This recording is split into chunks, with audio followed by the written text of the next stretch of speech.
Welcome to our channel eat sleep repeat. மாங்காய்னாலே நம்ம எல்லாத்துக்குமே ரொம்ப பிடிக்கும். யூஸ்வலாக மாங்காய் சாம்பார், மாங்காய் பச்சடி இதெல்லாம் நம்ம யூஸ்வலாக செய்வோம். ஆனால் இன்றைக்கி நம்ம பார்க்க போகிறது மாங்காய் சாதம் ரெசிபி. சம்மரில் மாங்காய் சீசனில் இந்த ரெசிபியை சில பேர் வீட்டில் செய்வாங்க. இது செய்கிறது ரொம்பவே ஈஸிங்க. வாங்க எப்படி செய்கிறதுன்னு பார்க்கலாம்.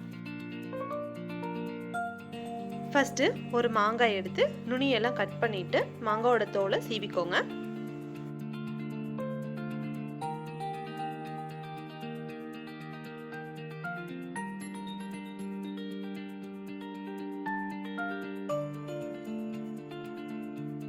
தோலெல்லாம் சீவினதுக்கப்புறம் இந்த மாதிரி ஒரு வெஜிடபிள் கிரேட்டர் எடுத்து இதை நல்லா துருவிக்கோங்க.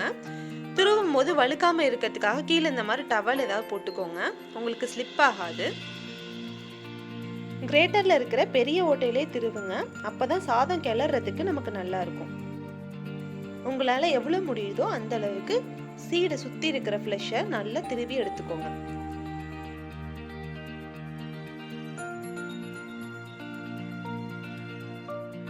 இப்போ ஒரு கடாயில ஒரு 2 ஸ்பூன் அளவுக்கு நல்லெண்ணெய் ஊற்றிக்கோங்க. எண்ணெய் நல்லா காஞ்சதுக்கு அப்புறம் 1 ஸ்பூன் கடுகு, 1 ஸ்பூன் அரை உளுத்த பருப்பு, 1 ஸ்பூன் கடலை பருப்பு போட்டு நல்லா வணக்கிக்கோங்க.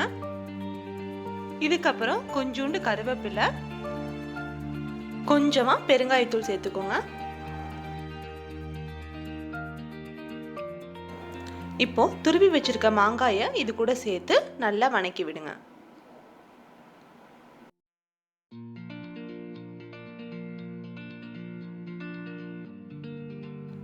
இதுல 1/4 ஸ்பூன் மஞ்சள்தூள், அரை ஸ்பூன் மிளகாய்த்தூள், தேவையான அளவு உப்பு போட்டு நல்லா வணக்கி விடுங்க. நாம போட்டிருக்க உப்பு காரம் இதெல்லாம் மாங்காயில நல்லா ஏறுற வரைக்கும் மாங்காவை நல்லா வணக்கி விடணும்.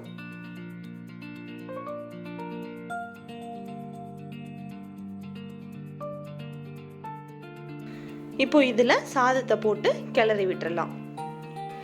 நான் இன்னைக்கு வீட்டில் சமைக்கிற அரிசியில் தான் இந்த சாதம் செஞ்சுருக்கேன். உங்களுக்கு வேணும்னா நீங்கள் பச்சரிசியில் இது செஞ்சுக்கலாம், ரொம்பவே நல்லா இருக்கும்.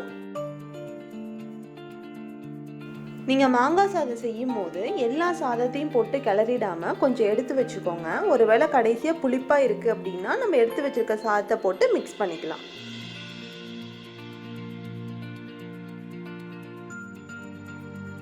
அவ்வளோதான், மாங்காய் சாதம் ரெடி ஆயிடுச்சு. நீங்களும் இந்த ரெசிபியை வீட்டில் ட்ரை பண்ணி பாருங்க.